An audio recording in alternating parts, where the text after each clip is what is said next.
अब तक हमने देखा भारत के विभाजन के भीतर एक और विभाजन यानी प्रस्तावित पाकिस्तान का विभाजन करने वाले श्यामा प्रसाद मुखर्जी के कारण बंगाल, पंजाब, असम और कश्मीर भारत में रह गए। डॉक्टर मुखर्जी का देश की आज़ादी के संदर्भ में उच्च स्थान था जिसे दुनिया ने मान्यता दी।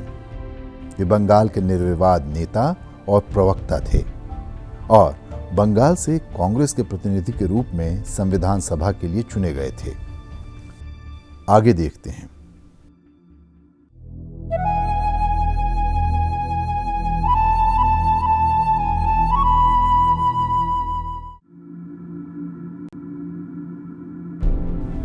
पंद्रह अगस्त 1947 को देश को चलाने के लिए सरकार का गठन हो रहा था। गांधी जी और पटेल डॉक्टर मुखर्जी को लंबे समय से देख रहे थे। वे समझ रहे थे कि देश में सभी राष्ट्रवादी शक्तियों की कोशिशों से आजादी मिली है, किसी एक के कारण नहीं। इसलिए पहली कैबिनेट बड़े स्तर की होनी चाहिए। गांधी जी के आग्रह पर देश के प्रथम कैबिनेट के लिए डॉक्टर श्यामा प्रसाद मुखर्जी को चुना गया। इसी तरह उनके आग्रह पर ही प्रख्यात अर्थशास्त्री और उद्योगपति जॉन मथाई और डॉक्टर B.R. अम्बेडकर को भी चुना गया था। सन 1947 में जब भारत स्वतंत्रता मिली और पहली कैबिनेट हुई तो उस समय गांधी जी ने ये किए थे, सिफारिश किए थे नेहरू जी के पास कि श्यामा प्रसाद मुखर्जी को मंत्रिसभा में कैबिनेट में लिया जाए।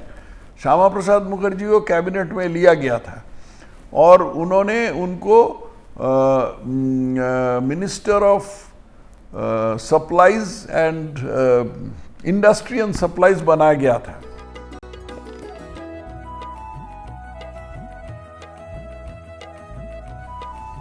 इसके लिए डॉक्टर मुखर्जी को फोन आया।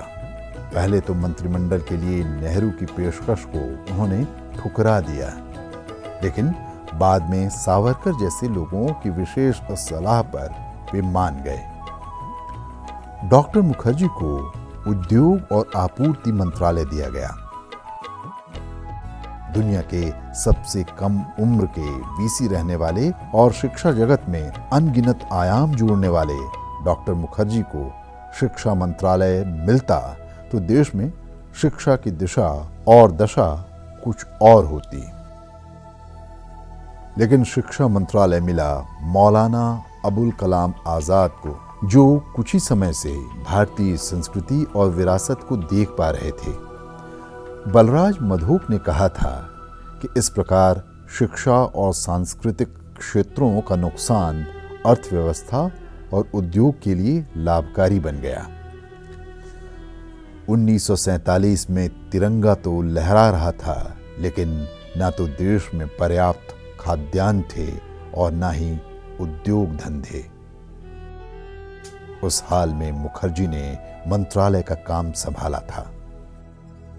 उद्योग के लिए काम जारी था। डॉक्टर मुखर्जी ने देखा कि सरकार की ओर से प्रोत्साहन नहीं मिलने के कारण जो पूंजी वाले हैं वे आगे नहीं आना चाहते। कलकत्ता में 21 अप्रैल 1948 को ईस्टर्न चैम्बर ऑफ कॉमर्स की वार्षिक बैठक में उन्होंने कहा था कि उद्योगपतियों को समय के साथ कदम मिलाकर चलना होगा। उनकी औद्योगिक नीति में मिश्रित अर्थव्यवस्था, योजनाबद्ध विकास और राष्ट्रीय हित में उद्योग प्रमुख थे।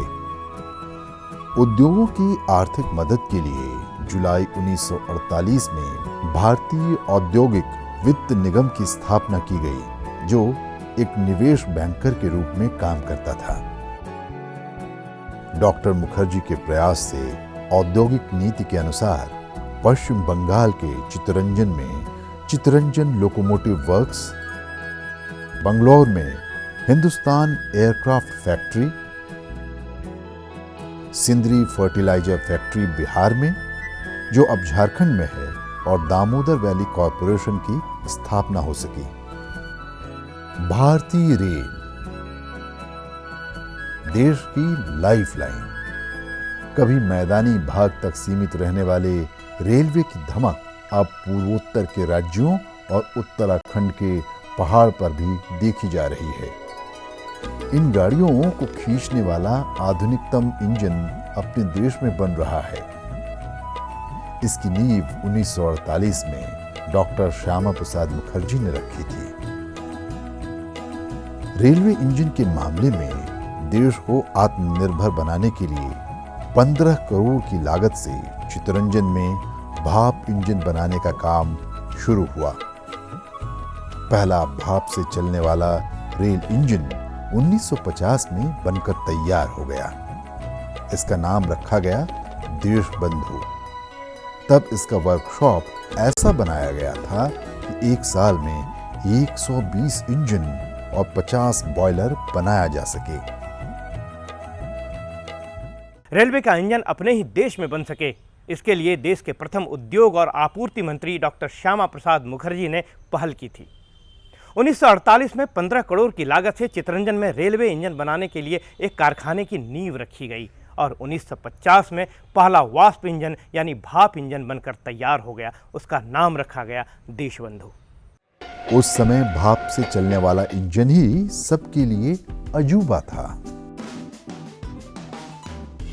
यहाँ रेल के इंजन बनाए जाते हैं। अलग अलग पार्ट्स को तैयार कर फिर असेंबल किया जाता है।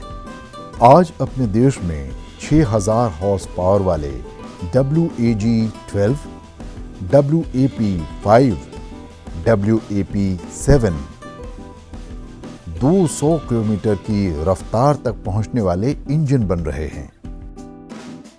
चितरंजन का कारखाना अब बड़ा हो गया।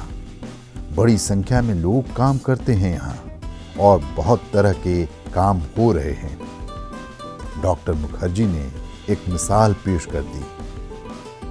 अगस्त 1952 में दिल्ली से पठानकोट तक रेलवे के तीसरे दर्जे में सफर किया और बलराज मधोक को बताया, मैं देखना चाहता था कि यह भारतीय रेलवे के आम यात्री के लिए है या नहीं। यातायात में आत्मनिर्भरता के साथ साथ श्यामा प्रसाद की दृष्टि देश की सुरक्षा और हवाई मार्ग पर भी थी। बंगलौर में 1940 में कुवालचंद हीराचंद ने मैसूर सरकार के सहयोग से हिंदुस्तान एयरक्राफ्ट लिमिटेड शुरू किया था। श्यामा प्रसाद मुखर्जी की पहल पर इस कारखाने को पुनर्गठित करके लिमिटेड रूप दिया गया। इसने भारतीय वायुसेना के लिए वैम्पायर जेट फाइटर बनाना शुरू कर दिया। HT-2 नागरिक और रक्षा उद्देश्यों के लिए प्रशिक्षक विमान बनाया।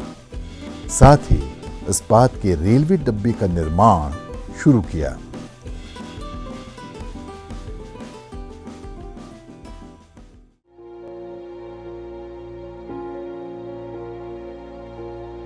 भारत को आजादी मिल गई थी, लेकिन देश की जनता भूखी थी।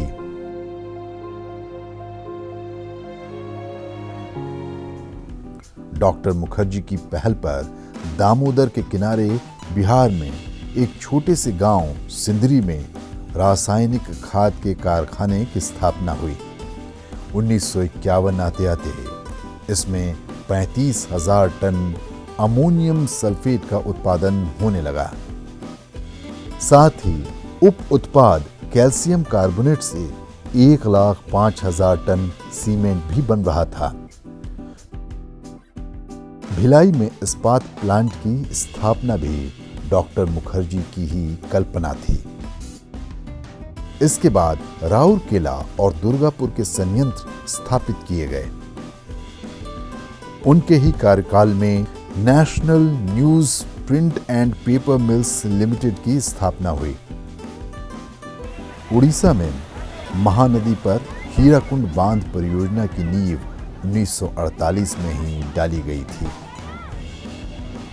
श्यामा प्रसाद मुखर्जी के प्रयास से 1948 और 1950 के बीच all India handicrafts, all India handloom board तथा खादी एवं ग्राम उद्योग बोर्ड की स्थापना की गई, जिससे बुनकरों को हिम्मत मिली और बाजार भी मिला। इससे 150 से ज्यादा सूती वस्त्र उद्योग और हथकरघा उद्योग को लाभ हुआ और इससे जुड़े 32 लाख से ज्यादा बुनकरों और कामगारों को अपने पैरों पर खड़ा होने का मौका मिला। उद्योग के विकास के लिए 1948 सितंबर-अक्टूबर में डॉक्टर मुखर्जी ने America, Britain, Switzerland, France, Belgium और नीदरलैंड का तूफानी दौरा किया। बहुउद्देशीय दामोदर घाटी परियोजना डॉक्टर मुखर्जी की उत्कृष्ट उपलब्धि है। 1943 में दामोदर में भयंकर बाढ़ आ गई थी। डॉक्टर श्यामा प्रसाद ने इस पर सिरे से विचार किया। दामोदर में तिलैया, कोणार्क और मैथन पर और दामोदर की पंचेट पहाड़ी पर बांध बनाए गए। सिंचाई, पनबिजली, थर्मल ऊर्जा और वन रोपण जैसी कई बातों को ध्यान में रखकर इसकी स्थापना की गई। ये मैथन डैम है, पर्यटन के लिए उपयोगी है। यहाँ पानी को रोकने और जरूरत के अनुसार पानी छोड़े जाने की पूरी व्यवस्था की गई है। पहाड़ियों के बीच नदी को ऐसा रूप देकर एक साथ कई लक्ष्यों को साधने का काम किया था श्यामा प्रसाद मुखर्जी ने। इन पहाड़ों पर जंगल है, पानी भी भरपूर है, लेकिन एक और खास बात यह है कि इन्हीं में से एक पहाड़ी ऐसी भी है जिसमें से बिजली भी निकलती है। पहाड़ के भीतर पनबिजली बनाने का बड़ा संयंत्र है। पानी की तेज धार यहां हमेशा गिर रही होती है और जब कभी जरूरत होती है तो टरबाइन चल जाता है। यहां कई टरबाइन लगे हैं। लोड शेडिंग के समय बिजली पैदा की जाती है। पनबिजली से बोकारो स्टील फैक्ट्री जगमगा रहा था। वहीं दुर्गापुर की स्टील फैक्ट्रियों को बिजली मिलने लगी। इस्पात का उत्पादन अपने लक्ष्य की ओर बढ़ा। आवागमन से लेकर उत्पादन तक में डॉक्टर मुखर्जी ने कई आयाम जोड़ दिए। देश में विकास ने रफ्तार पकड़ी। अच्छा, this was gifted to my grandfather by the Chinese ambassador at the time when Dr. Mukherjee was a Ministry of Industry and Commerce. So at that time, the Chinese ambassador had given it. It's made of gunmetal. इसी दौरान वे Mahabodhi society के अध्यक्ष चुने गए। 1950 से doctor Shyama Prasad Mukherjee Mahabodhi society of India के president रहे थे। कलकत्ता में महाबोधि सोसाइटी का एक बड़ा कार्यालय है। यहाँ से देश और विदेश में बुद्ध के शांति संदेश और उपदेश की ओर लोगों को प्रेरित करने के लिए काम किया जाता है। डॉक्टर श्यामा प्रसाद मुखर्जी को सभी हमारे महाबोधि सोसाइटी ऑफ इंडिया की जो मीटिंग्स वगैरह थे को प्रिसाइड करना था। 14 जनवरी 1949 को प्रधानमंत्री जवाहरलाल नेहरू ने बुद्ध के शिष्यों, महासभा और महामैगलाना की अस्थियां और स्मृति चिन्ह डॉक्टर मुखर्जी को भेंट की थी। इस स्मृति चिन्ह को सांची के स्तूप से 1851 में जनरल कनिंघम ने इंग्लैंड भेज दिया था, जिसे आजादी के बाद लौटा लिया गया। मुखर्जी इसे लेकर म्यांमार, तब के बर्मा और फ्रेंच इंडो चाइना गए। स्मृति चिन्ह के साथ यात्रा करने का निमंत्रण मिलने पर वे श्रीलंका, तिब्बत और कंबोडिया गए। कंबोडिया में लाखों बौद्ध भिक्षु नॉम पेन एयरपोर्ट से सिल्वर पगोड़ा तक बिछ गए थे। कैम्बोडिया मेरा ग्रैंडफादर गए थे। वो स्पेशल प्लेन उनको भेजा था prince Norodom Sihanouk, who was the ruler of Cambodia at the time. He sent his own private plane to India, and my grandfather and his younger brother Uma Prasad Mukherjee, who was a great traveller, they went to Cambodia for a few days with some relic of the Buddha. नवंबर 1952 में सांची में इसकी पुनर्प्रतिष्ठा की गई। इस समय उपराष्ट्रपति doctor Sarvepalli Radhakrishnan ने इसकी अध्यक्षता की। इस बीच 1949 में डॉक्टर मुखर्जी ने हिंदू महासभा से इस्तीफा दे दिया था। वे बिना पार्टी के नेता थे, लेकिन फिर भी केंद्र सरकार में मंत्री थे। भारतीय भाषा को लेकर उनके विचार साफ थे। वे हिंदी के बहुत बड़े पैरोकार थे। 13 दिसंबर 1949 को संसद में उन्होंने कहा था कि मुझ पर छोड़ दिया जाता तो निश्चित तौर पर संस्कृत मेरी प्राथमिकता होती। 1950 में भारत में पहला गणतंत्र दिवस मनाया जा रहा था। डॉक्टर मुखर्जी के अथक प्रयास के कारण बंगाल में भी शांति आ रही थी। जनजीवन सामान्य हो चला था। हरियाली लौट रही थी।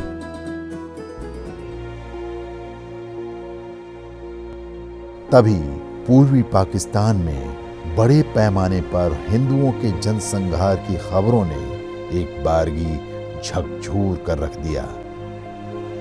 वहां खूनी खेल शुरू हो गया था। 6 और 7 फरवरी को रेडियो पाकिस्तान से बार बार ऐलान किया गया कि तैयार हो जाओ और कार्रवाई करो। वहां रहने वाले 29% हिंदुओं में से ज्यादातर लोग संपन्न थे। उनके सारे जायदाद को हड़प लिया गया। मौत का आंकड़ा 50,000 को छू रहा था। ये योजना के तहत इन लोगों ने हिंदुओं को पर अत्याचार चालू किया। जैसे अत्याचार की लोगों को, किसी का घर है, किसी हिंदू का घर है, उसको रिक्विजिशन कर देता। रिक्विजिशन करके उसको घर से निकाल दिया जाता था। तो इस तरह से उसी समय से हिंदू पाकिस्तान, ईस्ट पाकिस्तान छोड़ करके भारत आने लगे। पश्चिम बंगाल के मुख्यमंत्री बीसी रॉय पानी के जहाजों से बड़ी संख्या में हिंदुओं को भारत ले आए।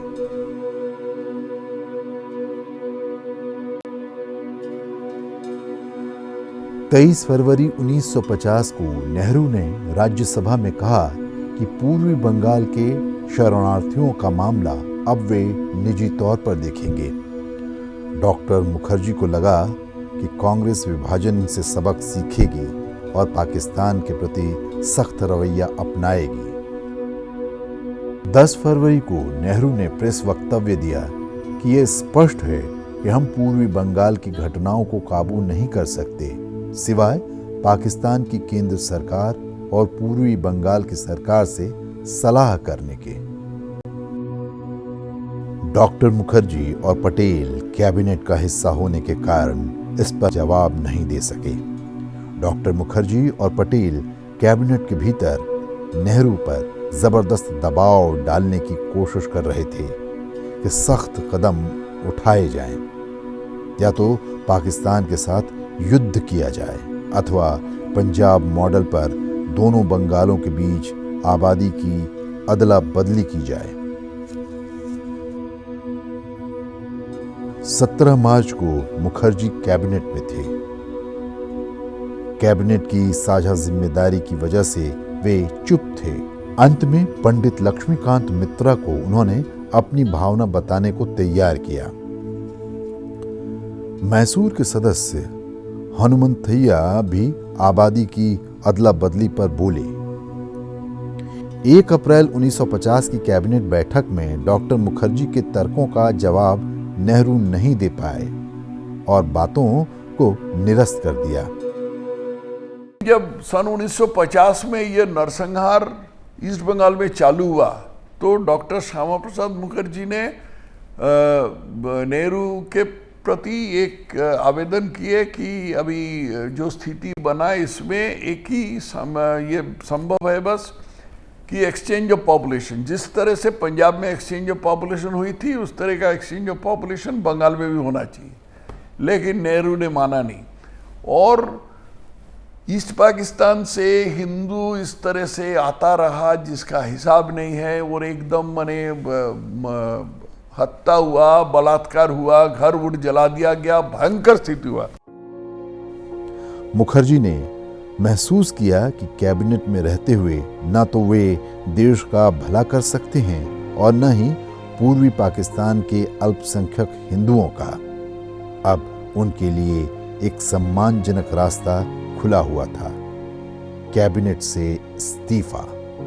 उन्होंने 1 अप्रैल को ये बात नेहरू को बता दी, But since 2004, no progress has been made. बैठक होनी थी। But from about 2000, when 6 अप्रैल को intra-BIMSTEC नेहरू को trade लिखे was पत्र में about डॉक्टर $5 मुखर्जी billion, ने to इस्तीफा दे दिया। 2023, when उन्होंने it is कहा about कि $60 भारत और billion पाकिस्तान के संबंध without an में बंगाल को FTA, लेकर please नेहरू की see नीतियों how के much कारण benefit इस्तीफा an देना FTA पड़ा, would bring. क्योंकि So I इन think नीतियों की असफलता तय Taking थी। off from what Professor Chaturvedi 2 said, April the से वार्ता challenge चली of the और Trump दोनों प्रधानमंत्रियों ने tarification 8 अप्रैल means को that we घातक must work समझौते पर harder हस्ताक्षर for किया, a doable जिसे FTA in Nehru our Liaquat region, समझौता and that will benefit या all of दिल्ली us. करार कहते And the हैं। third important point, 19 the अप्रैल को खचाखच infrastructure भरे सदन requirements में of the doctor Mukherjee BIMSTEC का भाषण region are in मार्मिक रहा। excess of इसमें उन्होंने $250 पाकिस्तान billion. के Now this प्रधानमंत्री is के both a भाषण challenge के उस and an अंश को opportunity. रखा जिसमें But I उन्होंने don't कहा think था there's कि anybody सरकार ऐसे among the हालात BIMSTEC पैदा members करेगी who have जो the एक capability सच्चा to do इस्लामी this. समाज बनाने So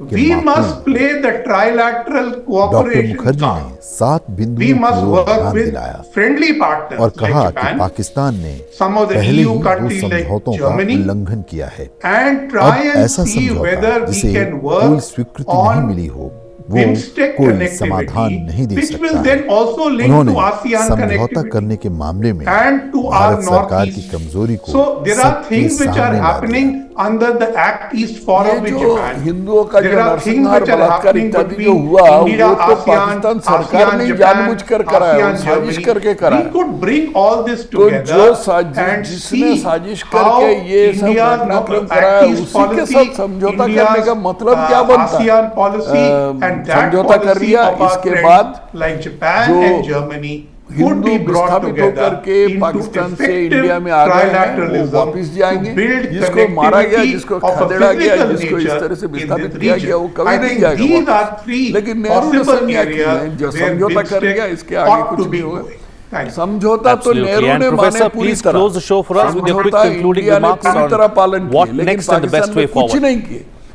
तो I इसके think खिलाफ India's doctor support Shyama for Prasad Mukherjee ने institutional अपना vibrance जो, at नेहरू जी BIMSTEC का is जो a welcome कैबिनेट था, move. उससे India त्याग should पत्र continue to support institutionalization of इस्तीफे के BIMSTEC, बाद bringing Firoz in Shah more Kotla efforts, as मैदान में Ambassador Gurjit दिल्ली Singh के rightly नागरिकों said, ने स्वागत समारोह for का आयोजन trade किया था, investment technology जहां and अपने finance भाषण के interlinkages, अंत में डॉक्टर and an मुखर्जी ने effective कहा था FTA would mean कि हमें that we need standard Congress setting के agency within this so Rashtravadi that विकल्प की जरूरत a है। hassle-free cargo container movement is जाहिर है possible. Doctor Shyama Thank you. Prasad Mukherjee All right, पद या gentlemen, we'll सत्ता have के to लिए leave it at that. राजनीति Thank you so नहीं much कर for रहे। joining me on the program उनके and putting पौध things सुबह into मुखर्जी perspective ने for us. बताया कि वे What's coming out of this राजनीति discussion में is that regional परिवारवाद cooperation के is बिल्कुल important खिलाफ थे। and a great way to move He didn't forward, believe in especially dynastic politics, in otherwise he the could have- challenging global times.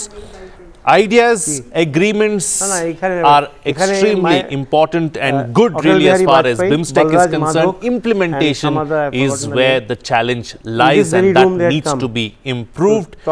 India will always put its neighbors first and also cooperation at a very high pedestal, but we can't be taken for granted. If India is challenged by anyone on national integrity or security, then we will stand up and ensure that we do what is in our best interest. Trilateral cooperation also becomes extremely important in these times, and that too is an interesting way to move forward. With that, it's a wrap of this edition of Viewpoint. See you again next time.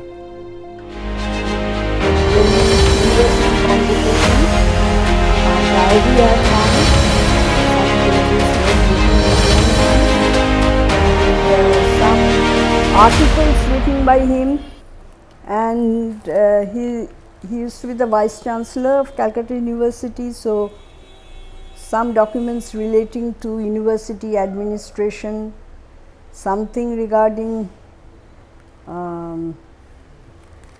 the round table conference he has written, that also I found today. But you don't have to go through it again. I found some of the documents, and in my house we have got in bound volumes his letters written to his wife and his wife's letter written to him.